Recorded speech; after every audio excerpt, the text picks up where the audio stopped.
Now, I want to talk about nuclear power and how it is not the answer to global warming. In fact, I wrote a book about it called Nuclear Power is Not the Answer, which is available at the Politikan Bogle bookshop in the Town Hall Square here in Copenhagen.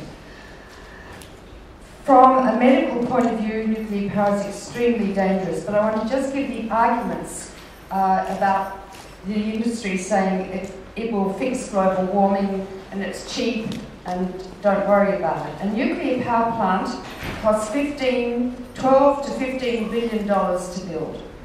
It takes 12 to 15 to 20 years to build a reactor, which means that if they want, and there are already 438 reactors in the world, all of which are getting old, all of which will need replacing. So that means if they replace those and build more, then they're going to have to build one maybe every week for the next 20 or 30 years to have any impact on carbon at all in the atmosphere. But by the time the reactors are built, it'll be 2025, it'll be too late. We know right now we're on a tipping point of global warming and climate change, that if we accept we're going to go to 450 parts per billion, it's going to be very serious for the planet.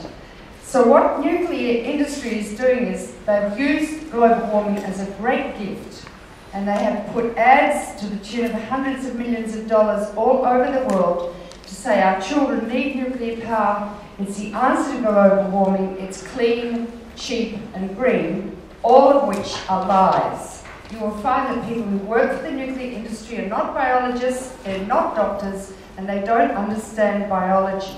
I now speak as a doctor, a children's doctor, because nuclear power is one of the greatest medical dangers the world will ever see. And the catastrophe that is being imposed upon the world by the nuclear industry at this conference is similar to the catastrophe when nuclear weapons were first developed. In fact, nuclear power plants are one and the same with the development of nuclear weapons, and I'll get into that in a little while. So I want to just talk about how nuclear power produces CO2 and global warming. Uranium is mined, and in Australia, I'm Australian, we have 40% of the world's richest uranium, and our government is digging it up like there's no tomorrow. Well, there may be no tomorrow, the way we're going. There are two isotopes, 235 and 238.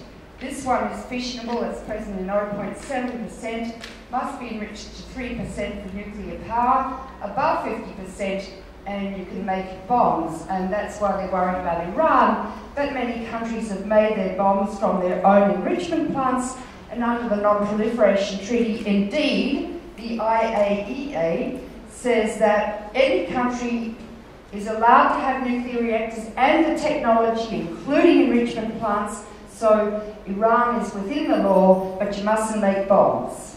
America's got all the bombs, Russia's got all the bombs, Israel's got all the bombs, other countries do, but you Iran, you Syria, you Libya, you Australia, you're not allowed to have them. Well, that doesn't work in human behaviour, and people who have a bomb, they just need one bomb to enter the portal of the nuclear club, like North Korea. So North Korea can now say, don't you boss us around because we can blow up Seoul and totally disintegrate and vaporize all the people in Seoul. So why shouldn't other people have nuclear weapons if the nuclear countries have them? It's very arrogant. Now, there are various daughters of uranium. One is radium. Madame Curie isolated radium. It's an alpha emitter. I'll tell you about that in a minute. It's a calcium analogue. It goes to bone, where it irradiates the bone marrow cells. This is the femur. And it can induce mutation in a white blood cell and cause leukemia. Madame Curie died of leukemia. She used to walk around with a little piece of radium in her pocket playing with it. Her daughter also, who worked with radium, died of leukemia. The women who painted watch dials, so with radium paint which glowed in the dark, used to lick the paintbrushes to make them nice and pointy. Many of those women died of leukemia and bone cancer. So we know very well that radiation causes cancer. Another daughter, they're called daughters, I don't know why they're not called sons, is radon. which is a gas which, inhaled into the lung, can induce lung cancer, and indeed, in the past, 30 to 50% of men who've mined uranium have developed lung cancer. Many of them are indigenous people, the Navajo Indians, the Aboriginal people, and other such people around the world. But they don't get compensated. They live near huge tailings composed of all of this radioactive material. Houses are built of it, roads are built, and the like. But the industry says, don't worry, it's only low-level radiation. But you see, if you get a tiny piece of radium in your bone, the alpha particle only travels a very small distance. Those cells get an extremely high dose, and the whole of the body gets nothing.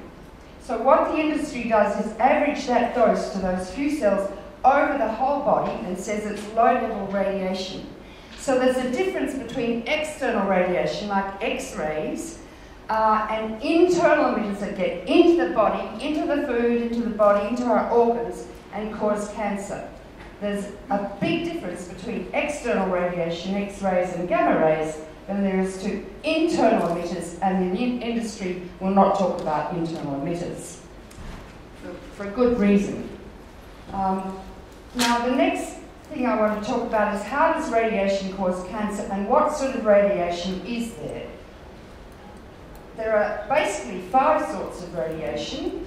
One, ionizing radiation, is X-rays, and I'm sure everyone in this room has been X-rayed. Anyone who's never had an X-ray? So, you haven't? Okay, well don't. No dental X-rays? You don't need a dental X-ray every year. Radiation is cumulative. Each dose you receive adds to your risk of getting cancer. No dose of radiation is safe. Each dose adds to the risk. So don't have your teeth X-rayed every year. You don't need them X-rayed, but my ex-husband was a radiologist and they make a lot of money by radiation. CT scans give you a hell of a dose of radiation. I had 2 recently, and my daughter, who's a doctor, said, don't worry, Mum, you won't live long enough to get your cancer. So that made me feel better.